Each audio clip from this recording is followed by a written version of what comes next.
Hello students, I am Dr. Poonam Sharma on behalf of Suresh Gyan Vihar University. Today I am going to deliver my lecture on deadlock avoidance. Students, last class में हमने deadlock के बारे में discuss किया था।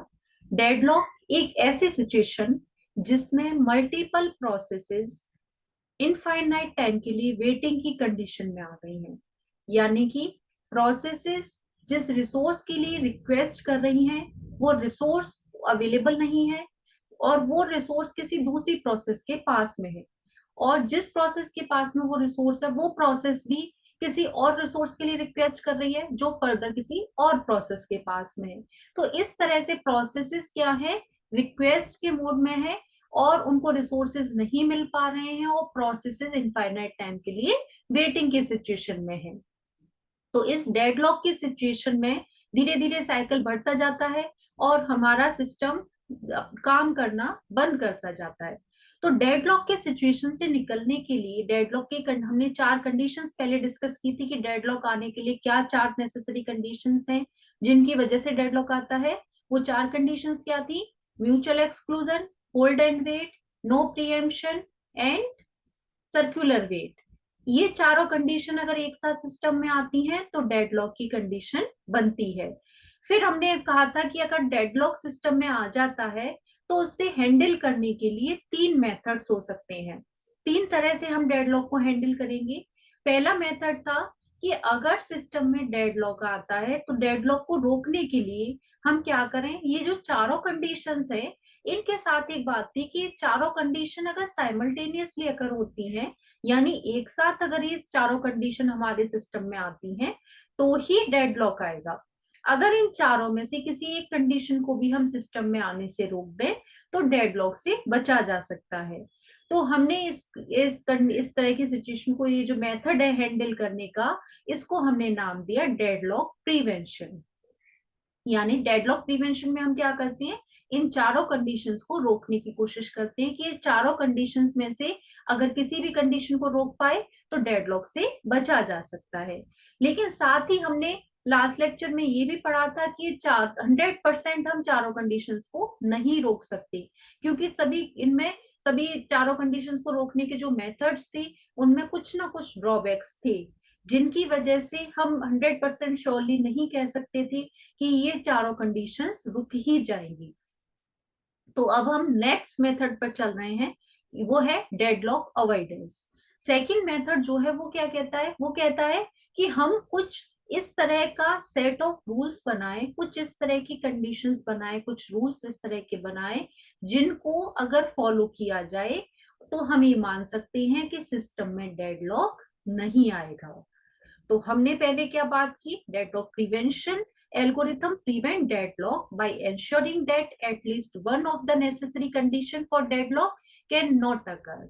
हमारे deadlock prevention algorithm ने क्या प्रिवेंट किया था कि ये एंश्योर किया था कि कम से कम एक नेसेसरी कंडीशन डेडलॉक की अगर ना हो पाए।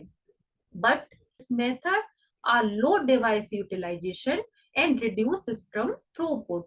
जो कॉमन साइड इफेक्ट निकल के आया था इसका, जो एल्गोरिथम्स अपन ने यूज की थी, जो मेथड्स हमने यूज किए थे डेडलॉक प्रिवेंशन के लिए, उनका कॉमन साइड इफेक्ट निकल के आया था कि इनमें डिवाइसेस का यूटिलाइजेशन कम हो रहा था और सिस्टम का थ्रूपुट भी क्या हो रहा था, रिड्यूस हो रहा था। और ये दोनों चीजें क्या होनी चाहिए, सिस्टम में ज्यादा होनी चाहिए, डिवाइसेस का प्रॉपर यूटिलाइजेशन होना चाहिए और सिस्टम का थ्रूपुट भी ज्यादा होना चाहिए। तो यहाँ पर ये क्या था, ड्रॉबैक था हमारे सिस्टम में। तो हमने इसका एक ऑल्टरनेटिव मेथड निकाला, डेडलॉक अवॉइडेंस। डेडलॉक अवॉइडेंस में क्या है, हम कुछ रूल ऐसा बनाएंगे जिसके थ्रू हमारे सिस्टम में डेडलॉक नहीं आएगा। तो इसका ऑल्टरनेटिव मेथड क्या लिया कि हम जो हमारी प्रोसेसेस हैं उनसे हम कुछ एडिशनल इंफॉर्मेशन लें कि उन्हें कौन कौन सी रिसोर्सेज जो हैं वो उनको पहले चाहिएंगे। तो ये इंफॉर्मेशन प्रायर ही ले ली जाए, पहले ही ले ली जाए, और फिर वो जो रिसोर्सेज हैं वो इस सीक्वेंस में उन प्रोसेसेस को प्रोवाइड कराए जाए जिससे कि वो हमारी प्रोसेसेस उनको होल्ड ना करें और हमारा वो सीक्वेंस जो है वो सेफ बना रहे। तो ऑल्टरनेटिव मेथड क्या है इसका, an alternative method for avoiding deadlock is to require additional information about how resources are to be requested, कौन कौन से रिसोर्सेज चाहिएंगे और कैसे चाहिएंगे। The various algorithms differ in amount and type of information required, इसके लिए कई अलग अलग तरह की एल्गोरिथम्स हो सकती हैं जो कि अलग अलग टाइप के या अलग अलग नंबर ऑफ अमाउंट के इंफॉर्मेशन ले सकती हैं रिसोर्सेज के बारे में। The simplest and most useful model requires that each process declare the maximum number of resources of each type that it may need. जो हमारे सिंपलेस्ट एल्गोरिथम है वो क्या कहती है, वो कहती है कि इसमें आप जितने भी नंबर ऑफ रिसोर्सेज आपको चाहिए वो आप maximum number of resources her type के, हमारे पास में जितने भी टाइप के रिसोर्सेज हैं, हर टाइप के रिसोर्सेज जितने भी उसके इंस्टांसेस हैं, कितने इंस्टांसेस आपको, वो हर सारी information maximum number of resources आपको कितने चाहिए, कितने की नीड है, ये आप इनिशियली बताएंगे। Given a prior information, it is possible to construct an algorithm which ensure that the system will never enter in the deadlock state. अगर हमें ये prior information मिल जाती है कि किसी प्रोसेस को कितने नंबर ऑफ रिसोर्सेज चाहिए, टोटल मैक्सिमम कितने नंबर ऑफ रिसोर्सेज चाहिए, तो हम क्या कर सकते हैं, हम एक ऐसी एल्गोरिथम तैयार कर सकते हैं जो ये इंश्योर करेगी कि हमारा सिस्टम डेडलॉक में कभी नहीं जाएगा। तो ऐसे जितनी भी प्रोसेसेस हैं सिस्टम में, हर प्रोसेस के बारे में हम ऐसे इंफॉर्मेशन कलेक्ट करेंगे और उसके बेसिस पर हम एल्गोरिथम तैयार करेंगे जो ये इंश्योर करे कि सिस्टम में डेडलॉक की स्टेट न बने। This algorithm define a deadlock avoidance approach, इस एल्गोरिथम को हम क्या कहेंगे, deadlock avoidance approach. A deadlock avoidance algorithm dynamically examine the resource allocation state to ensure that there can never be a circular wait condition। जो deadlock avoidance algorithm है वो dynamically क्या करेगी, रन टाइम पर क्या चेक करेगी, resource allocation state check करती जाएगी और ये इंश्योर करती जाएगी कि हमारे सिस्टम में सर्कुलर वेट की कंडीशन ना बने। हमने नेसेसरी कंडीशंस पढ़ी थी 4, जिनमें फोर्थ कंडीशन थी सर्कुलर वेट। तो हम वो कंडीशन बार बार चेक करते हैं डायनामिकली, मतलब रन टाइम पर जब हम रिसोर्सेज एलोकेट कर रहे हैं तो एलोकेशन के टाइम पर ही बार बार टाइम टू टाइम हम ये चेक करें, जब भी कोई रिसोर्स एलोकेट करें तब ये चेक करें कि सर्कुलर वेट की कंडीशन तो नहीं बन रही है। और ये algorithm deadlock avoidance algorithm time to time ये चेक करेगी। The resource allocation state is defined by the number of available and allocated resources।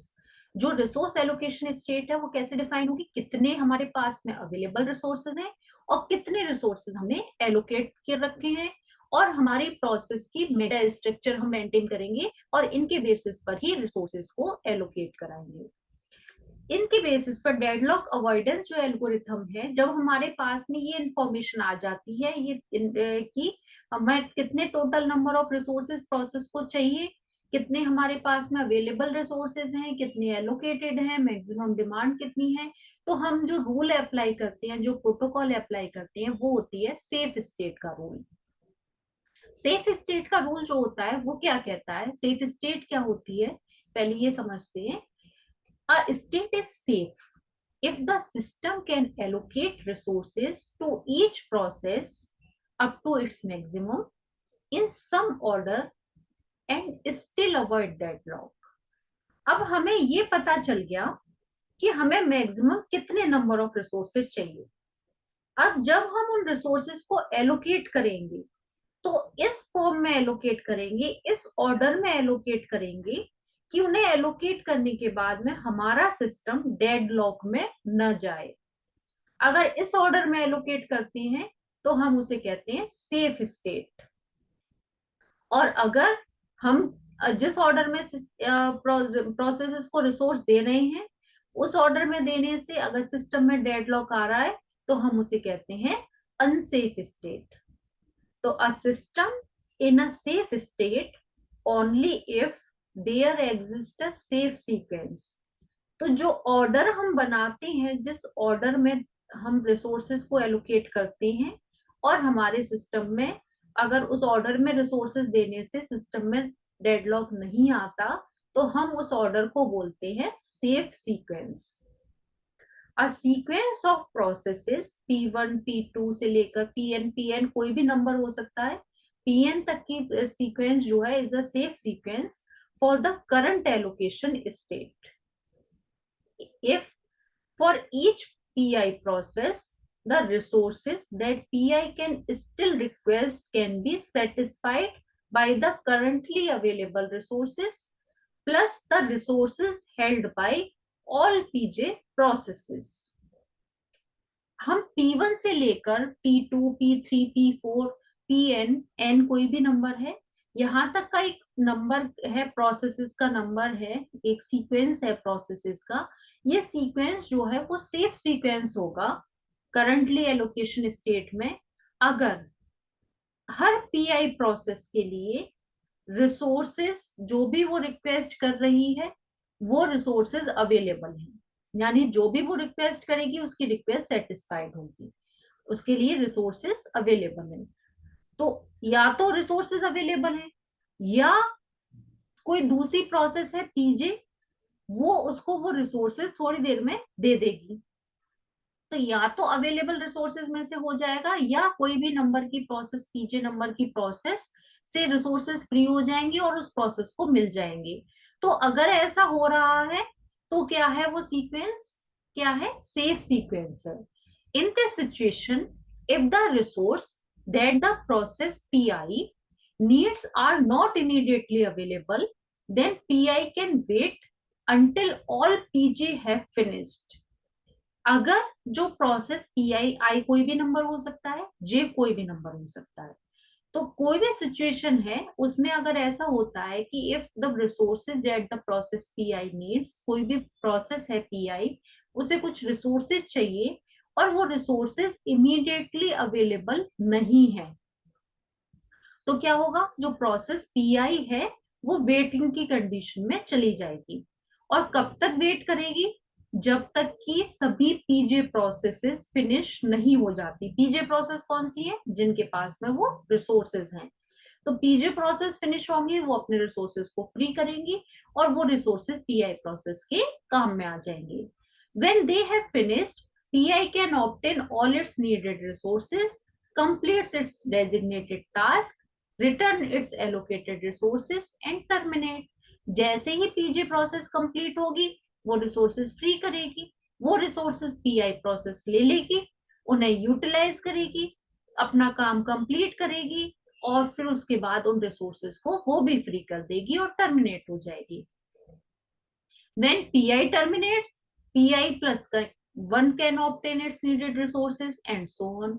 जैसे PI अपना काम कंप्लीट करेगी, टर्मिनेट होगी, रिसोर्सेज फ्री कर देगी, अगली जो भी प्रोसेस होगी PI+1, वो जो इन रिसोर्सेज के लिए वेट कर रही होगी वो इन रिसोर्सेज को लेगी, यूज करेगी, अपना काम कंप्लीट करेगी, रिसोर्सेज फ्री करेगी, टर्मिनेट हो जाएगी। तो इस तरह से ये सीक्वेंस जो है वो चलता रहेगा और इस सीक्वेंस को हम कहेंगे, ये कैसा सीक्वेंस है, सेफ सीक्वेंस है। अगर ऐसा सीक्वेंस है तो हम उसे सेफ सीक्वेंस कहते हैं, लेकिन अगर ऐसा नहीं है तो वो क्या कहलाएगा, अनसेफ सीक्वेंस कहलाएगा और स्टेट अनसेफ स्टेट कहलाएगी। सेफ स्टेट जो होती है उसमें कभी भी डेडलॉक नहीं आता, अनसेफ स्टेट में डेडलॉक के चांसेस बहुत ज्यादा होते हैं। तो ये कॉन्सेप्ट था डेडलॉक में सेफ स्टेट का, यानी हमें ऐसा सीक्वेंस बनाना है प्रोसेसेस का जिससे कि मैक्सिमम प्रोसेसेस की डिमांड पूरी हो सके। Demand in the sense processes जिन रिसोर्सेज के लिए रिक्वेस्ट कर रही हैं वो रिक्वेस्ट या तो अवेलेबल रिसोर्सेज से पूरी हो जाए, अवेलेबल नहीं हो तो जिन प्रोसेसेस के पास में वो रिसोर्सेज हैं उन प्रोसेसेस से वो रिसोर्सेज उन्हें उसे मिल जाए, क्योंकि वो प्रोसेस अपना काम कंप्लीट करे, टर्मिनेट हो और वो रिसोर्सेज फ्री कर दें और वो रिसोर्सेज उस पहले वाली प्रोसेस को मिल जाए कम और उस प्रोसेस का काम हो जाए। अगर इस तरह से काम चल रहा है तो सीक्वेंस सेफ है।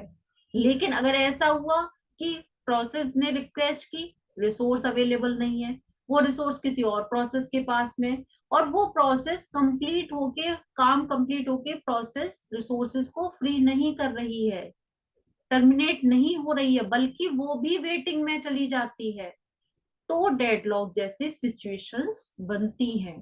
तो इस तरह की प्रोसेसेस जो रिसोर्सेज को होल्ड कर लेती हैं, यूज करके टर्मिनेट नहीं होती बल्कि होल्ड कर लेती हैं, तो वो क्या होता है, इस तरह का सीक्वेंस गलत डिसीजन होता है, उसको कहते हैं unsafe sequence.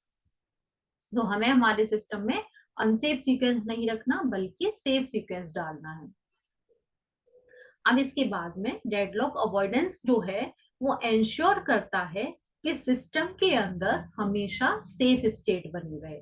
Avoidance algorithm ensure that the system will always remain in safe state, hence the system will never enter in deadlock. जो हमारी डेडलॉक अवॉइडेंस एल्गोरिथम्स हैं उनका काम ही ये है कि वो ये एंश्योर करें कि सिस्टम के अंदर हमेशा सेफ स्टेट बनी रहे, जिससे कि सिस्टम कभी भी डेडलॉक की सिचुएशन में न जाए।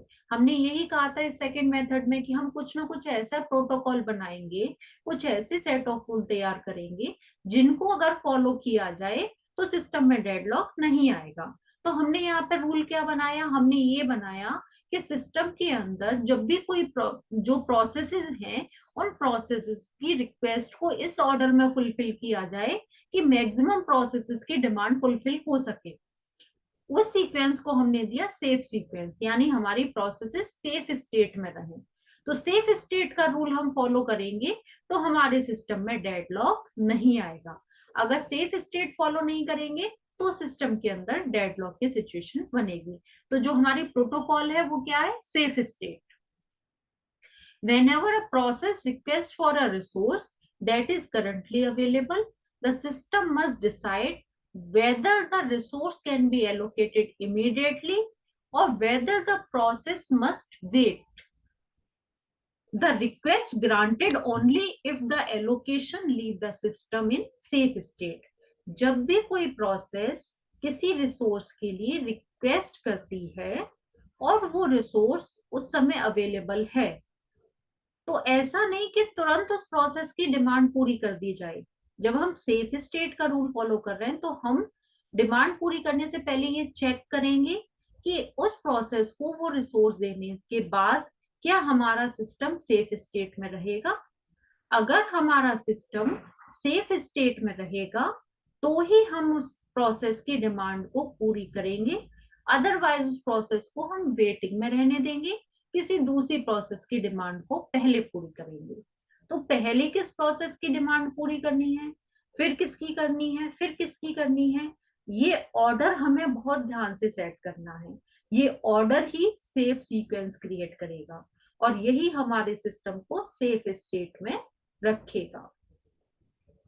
अब इसके लिए ये तो था सेफ स्टेट का कॉन्सेप्ट, ये सेफ स्टेट होती क्या है। अब इसको इम्प्लीमेंट करने के लिए हमारे पास में दो एल्गोरिथम्स हैं। पहली एल्गोरिथम जो है वो है जब हमारे पास में सिस्टम में हर रिसोर्स टाइप के सिंगल इंस्टांसेस हैं। इंस्टांसेस मैंने आपको डिस्कस किए थे, आपको बताए थे इंस्टांसेस क्या होती हैं। एक रिसोर्स टाइप के कितने कितने रिसोर्सेज हैं, कितनी कॉपीज हैं। जैसे मेरे सिस्टम के अंदर 4 प्रिंटर लगे हुए हैं, तो रिसोर्स टाइप क्या हो गया, प्रिंटर। और कितने इंस्टांसेस हैं उसके, 4। तो रिसोर्स टाइप क्या है, एक रिसोर्स टाइप के कितने इंस्टांसेस अवेलेबल हैं, ये कहलाता है कि उसमें कितने कितनी कॉपीज हैं उसकी, एक जैसे आइडेंटिकल कॉपीज कितनी है। तो इसी तरह से हमने यहाँ पर लिया कि अगर हमारे पास में हर रिसोर्स के सिंगल इंस्टांसेस है, यानी एक एक तरह का एक एक ही रिसोर्स है, तो उस कंडीशन में हम यूज करते हैं resource allocation graph algorithm deadlock avoidance के लिए। आप इससे पहले भी रिसोर्स एलोकेशन ग्राफ पढ़ चुके हैं, मैंने पहले भी आपको बताया रिसोर्स एलोकेशन ग्राफ क्या होता है।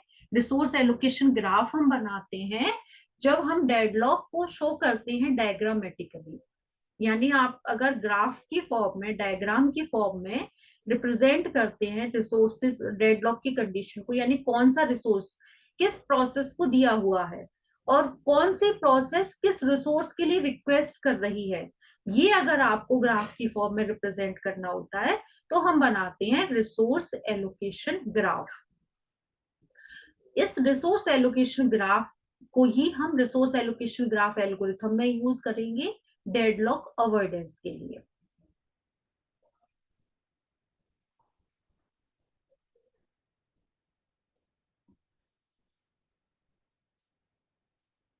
यहाँ पर हम रिसोर्स एलोकेशन ग्राफ का ही वेरिएंट यूज कर रहे हैं डेडलॉक अवॉइडेंस के लिए। उस वेरिएंट में हमने क्या किया, यहाँ पर रिसोर्स एलोकेशन ग्राफ में मैंने आपको बताया था कि रिसोर्स एलोकेशन ग्राफ के अंदर हमारे पास में दो चीजें होती थी, एजेस और वर्टिसेस। वर्टिसेस में हमने दो पार्ट में डिवाइड किया था, पी एंड वी। पी क्या था आपके पास में, पी थी, पी और आर, सॉरी, पी और आर। पी आपके पास में क्या था, set of processes, P1 P2 P3, जितनी नंबर ऑफ प्रोसेसेस हैं आपके सिस्टम में। आर क्या था, आर थे आपके नंबर ऑफ रिसोर्सेज, जितने भी रिसोर्सेज हैं R1 R2 R3, उनको आप सेट ऑफ रिसोर्सेज से शो करते थे। इसी तरह से एजेस को भी आपने ई से डिनोट करते थे, और एजेस में आपके पास में दो एजेस थी, request edge, assignment edge. Request edge जो है, रिक्वेस्ट एज का मतलब था कि कोई भी प्रोसेस पी किसी रिसोर्स आर के लिए रिक्वेस्ट कर रही है, तो पी से आर की तरफ एरो जा रहा है, that means process P resource R के लिए रिक्वेस्ट कर रही है, पी टू आर।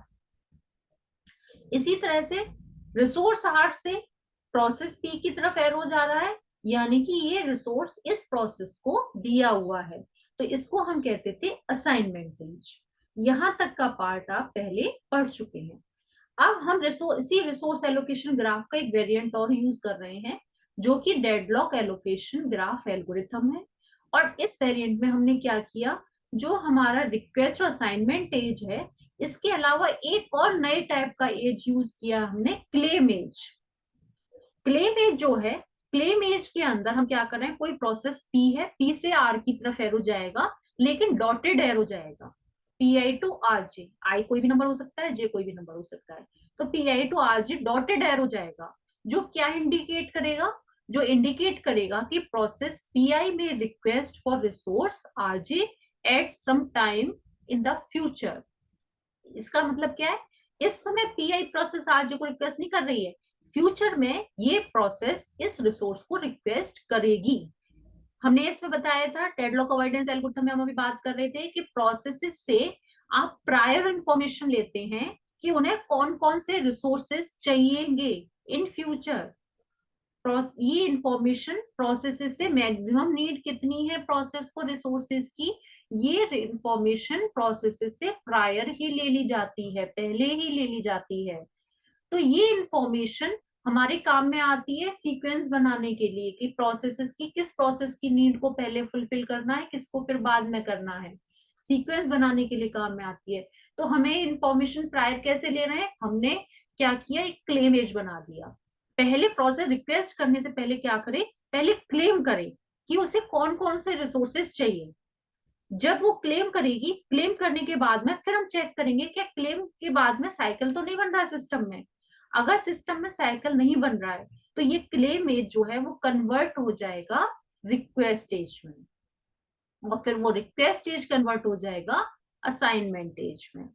लेकिन ये तभी होगा जब हमारा ये क्लेम, हम देख लेंगे कि क्लेम करने से सिस्टम में डेडलॉक तो नहीं आ रहा, अगर हम इस क्लेम को रिक्वेस्ट में कन्वर्ट कर रहे हैं तो कहीं डेडलॉक तो नहीं आ रहा। अगर डेडलॉक नहीं आ रहा होगा तो ही ये क्लेम जो है रिक्वेस्ट में कन्वर्ट होगा, अदरवाइज वो क्लेम ही रहने देंगे।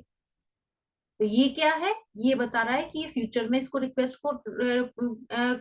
करेगी। When process PI request for resource RJ, the claim edge PI to RJ will convert to a request as.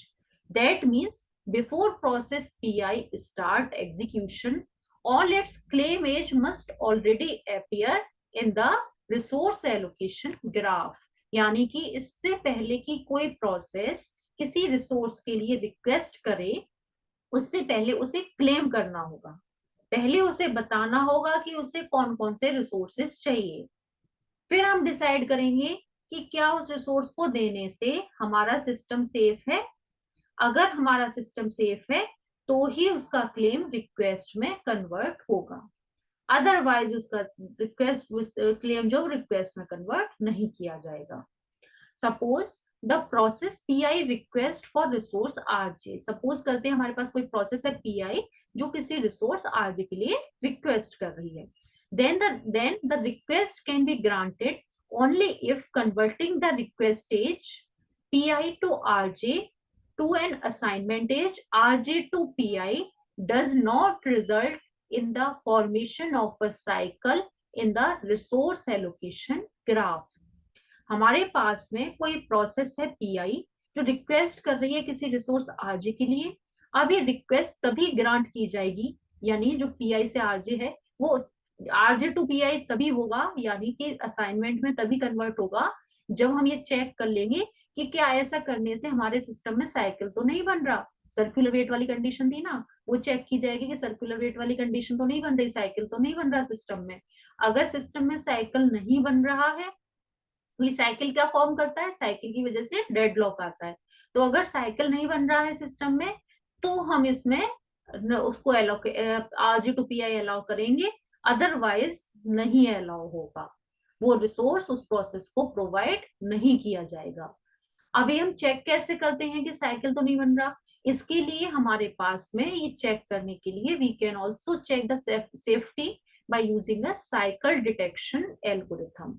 हमारे पास में साइकिल डिटेक्शन एल्गोरिथम होती है जिससे हम ये चेक कर पाते हैं कि सिस्टम में साइकिल बन रहा है या नहीं बन रहा है। If no cycle exist then the allocation of the resources will leave the system in safe state. अगर कोई साइकिल नहीं बन रहा है इसका मतलब क्या है, इसका मतलब हमारा सिस्टम सेफ स्टेट में है।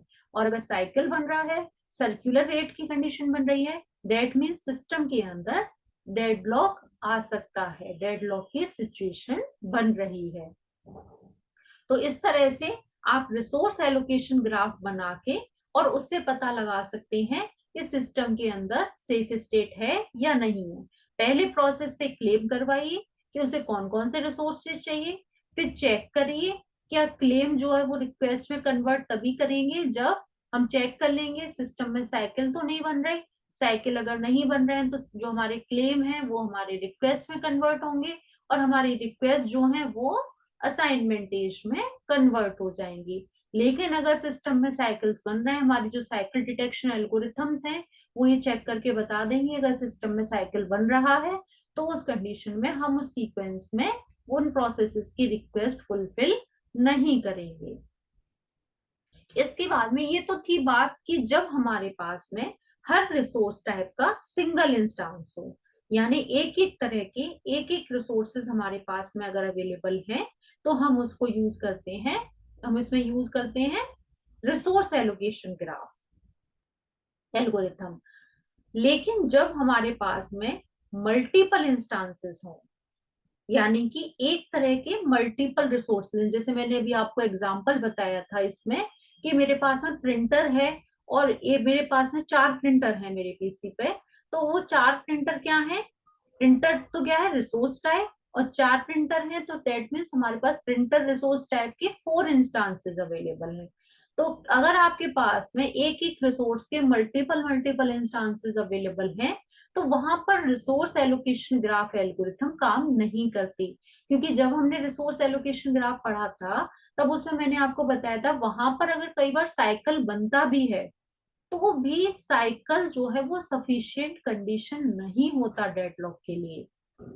साइकिल आपको दिख रहा होता है कि साइकिल बन रहा है लेकिन साइकिल का मतलब ये नहीं होता कि डेडलॉक है, क्योंकि उसमें मल्टीपल इसमें कंडीशंस में उसमें आपके मल्टीपल इंस्टांसेस एलोकेट किए हुए होते हैं प्रोसेसेस को। तो साइकिल दिखने का मतलब ये नहीं होता जब मल्टीपल इंस्टांसेस हैं तो कि सिस्टम में डेडलॉक आ रहा है। इसलिए फिर हम ये रिसोर्स एलोकेशन ग्राफ एल्गोरिथम जो है उसको हम मल्टीपल इंस्टांसेस के केस में यूज नहीं करते। वहां पर हम दूसरी एल्गोरिथम यूज करते हैं जिसका नाम है बैंकर्स एल्गोरिथम, जब हमारे पास में मल्टीपल इंस्टांसेस अवेलेबल हैं। This deadlock avoidance algorithm is applicable to resource allocation system with multiple instances of each resource type. अब इस एल्गोरिथम को बैंकर्स एल्गोरिथम नाम क्यों दिया गया, जैसा कि नाम शो हो रहा है बैंकर्स, बैंकर्स का नाम जो है वो बैंकिंग सिस्टम से बनाया गया है। बैंकिंग सिस्टम से कैसे बनाया गया है? जैसे बैंक होती है, तो बैंक के अंदर आप जैसे कभी अमाउंट निकलवाने के लिए जाते हैं, कैश जमा कराने जाते हैं, कैश निकलवाते हैं, तो उसमें क्या होता है, कभी ऐसा हुआ है कि आप गए हो, आपने कहा हो कि भाई मुझे कुछ अमाउंट निकलवाना है, 10,000 रुपीज निकालिए, निकाल के दे दीजिए, और उन्होंने कहा हो कि नहीं भाई अमाउंट तो है नहीं, और अमाउंट खत्म हो गया। ऐसा नहीं होता। आप जाते हैं और आप जब भी जाते हैं आपको कैश मिल जाता है। तो ऐसा नहीं है कि बैंक जो है वो बहुत सारा अमाउंट सुबह निकाल के रखते हैं वो कैश सेक्शन पे अपने पर। ऐसा नहीं होता। वो एक फिक्स अमाउंट, एक लिमिटेड, एक लमसम अमाउंट जो वो सुबह निकाल के रखते हैं। बाकी का जो होता है वो पूरे दिन का ट्रांजेक्शन उनका चलता रहता है, कुछ आता है कुछ अमाउंट जाता है। लेकिन वो रिसोर्स को, जो कैश है उनका, उस रिसोर्स को वो इस तरह से यूटिलाइज करते हैं कि मैक्सिमम कस्टमर्स की नीड फुलफिल हो सके। अब देखिए, यहाँ पे कस्टमर्स क्या है? प्रोसेसेस। और जो आपके यहाँ जो कैश है बैंक में वो क्या है? रिसोर्स। कस्टमर्स को सबको क्या चाहिए? रिसोर्स चाहिए। अब और रिसोर्स क्या है? लिमिटेड। उस लिमिटेड रिसोर्स को ही हमें क्या करना है? सभी कस्टमर्स की नीड सेटिस्फाई करनी है। तो जो भी कस्टमर्स आ रहे हैं कैश निकलवाने के लिए, जो भी ट्रांजेक्शन हो रहा है वो यूज भी कर रहे हैं और जमा भी करा रहे हैं वहां पर। तो जो भी हमें ट्रांजेक्शन हो रहे हैं उनको इस तरह से मैनेज करना है कि मैक्सिमम जो भी कस्टमर्स आ रहे हैं उनकी रिक्वायरमेंट फुलफिल हो सके।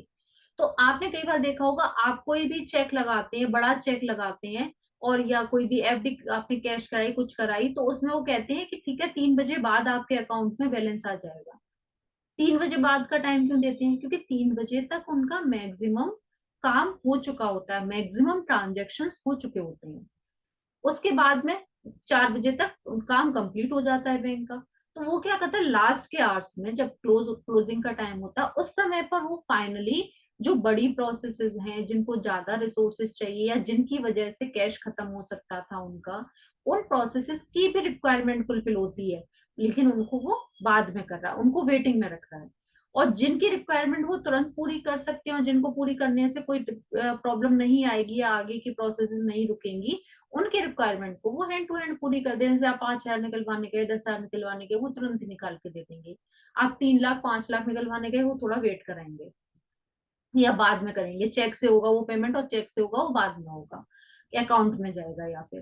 तो इस तरह की चीजें जो होती हैं बैंक इस तरह से मैनेज करता है कि मैक्सिमम कस्टमर्स की नीड फुलफिल हो सके।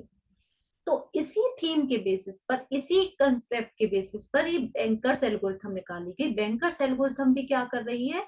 ये भी ऐसे ही वर्क कर रही है। Bankers algorithm was chosen because this algorithm could be used in banking system to ensure that the bank never allocate its available cash such that it can no longer satisfy the need of all its customers। अगर suppose करें सुबह ही कोई 4 लाख का 5 लाख का check आया और सुबह ही उसने कैश दे दिया उसको पूरा का पूरा, और उसके बाद जो आया 10,000 निकलवाने, उससे कहा कि भाई कैश नहीं है, तो ऐसे कभी भी बैंक नहीं करता। तो जिस तरह से बैंक फॉलो करता है उसी तरह से बैंकर्स एल्गोरिथम जो है वो हमारी अपने रिसोर्सेज को प्रोवाइड कराती है। यानी कि सेफ सीक्वेंस कैसे बनाएगी?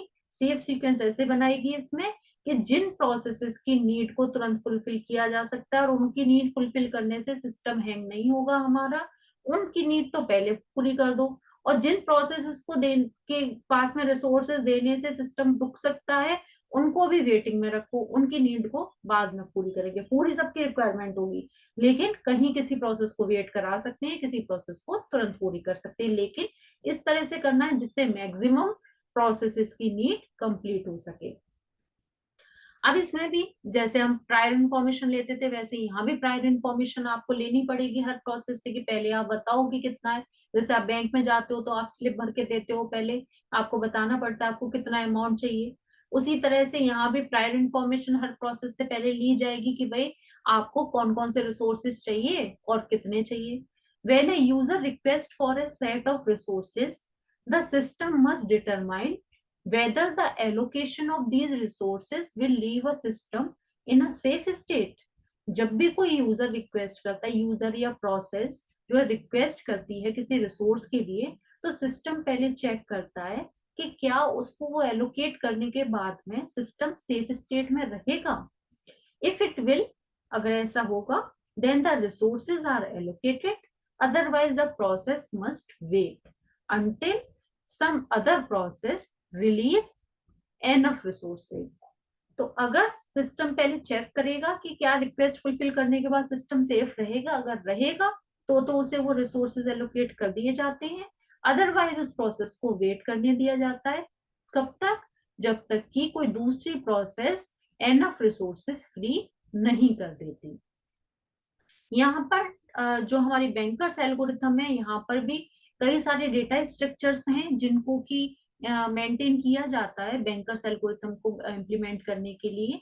यहाँ पर हम मान के चलते हैं एन और एम, दो चीजें लेके चलते हैं। एन तो क्या है? नंबर ऑफ प्रोसेसेस सिस्टम में, और एम है नंबर ऑफ रिसोर्सेस।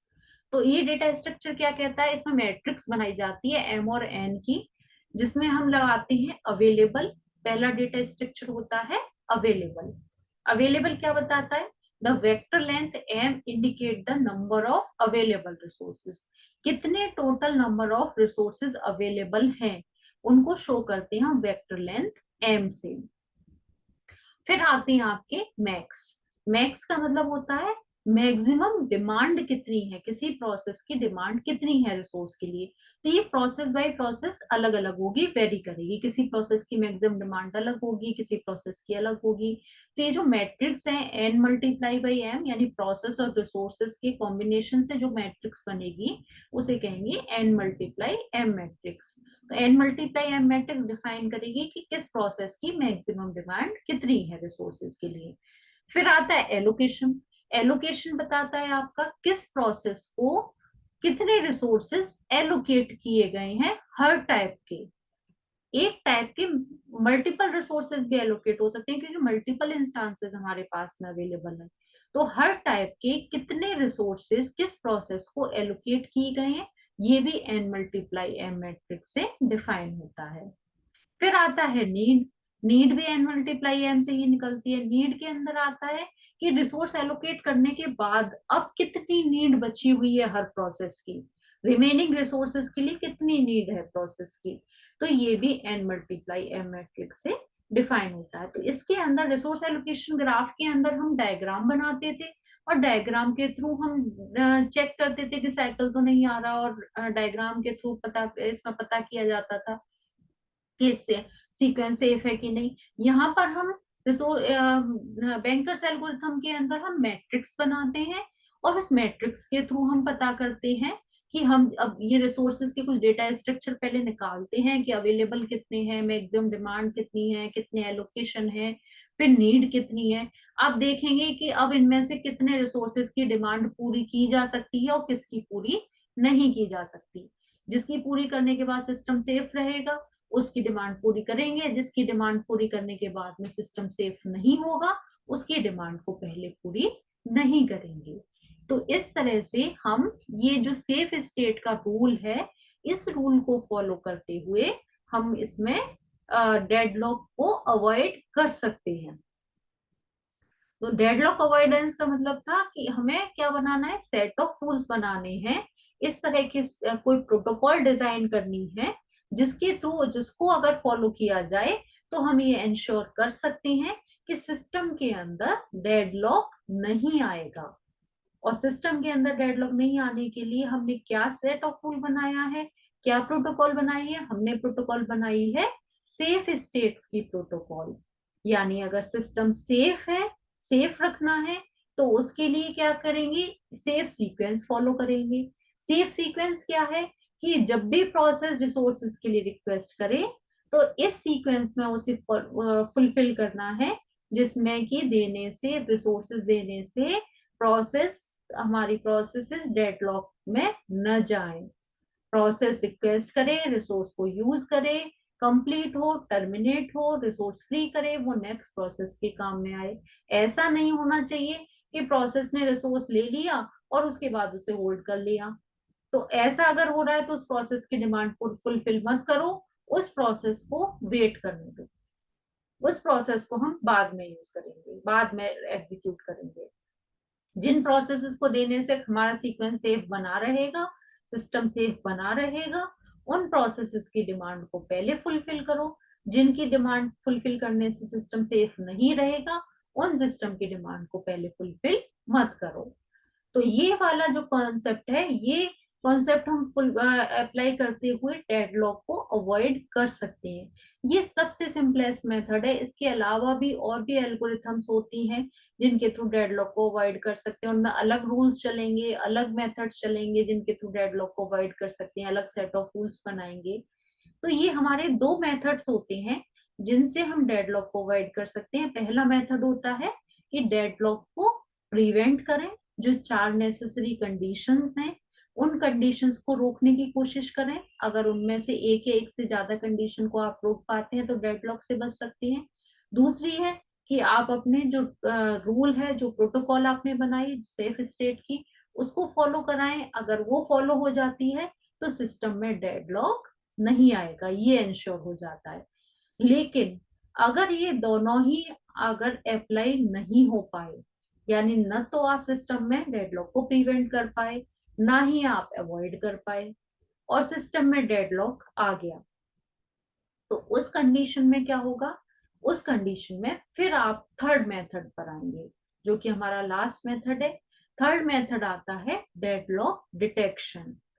यानी आप अब इसमें चेक करेंगे कि सिस्टम में अगर डेडलॉक आ जाता है, अगर दोनों मेथड काम नहीं करते और फिर भी, या दोनों में से आप कोई भी मेथड अप्लाई करते ही नहीं हो, आपने पहले से ना तो प्रिवेंशन के लिए कोई एल्गोरिथम लगा रखी है अपने ऑपरेटिंग सिस्टम में, ना ही आपने अवॉइडेंस के लिए कोई प्रोटोकॉल लगा रखी है, कुछ भी नहीं कर रखा। जब सिस्टम में डेडलॉक आएगा तब देखेंगे। और अगर सिस्टम में डेडलॉक आ जाता है तो फिर हम क्या करेंगे? डेडलॉक डिटेक्शन एल्गोरिथम लगाएंगे, चेक करेंगे सिस्टम में कहाँ डेडलॉक आया है, और जहां डेडलॉक आया है वहां से उस डेडलॉक को रिकवर कर लेंगे।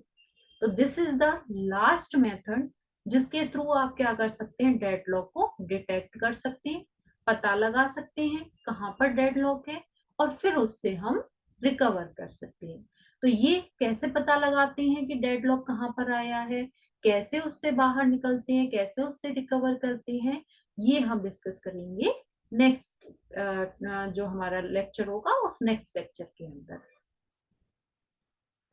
Okay, thank you so much.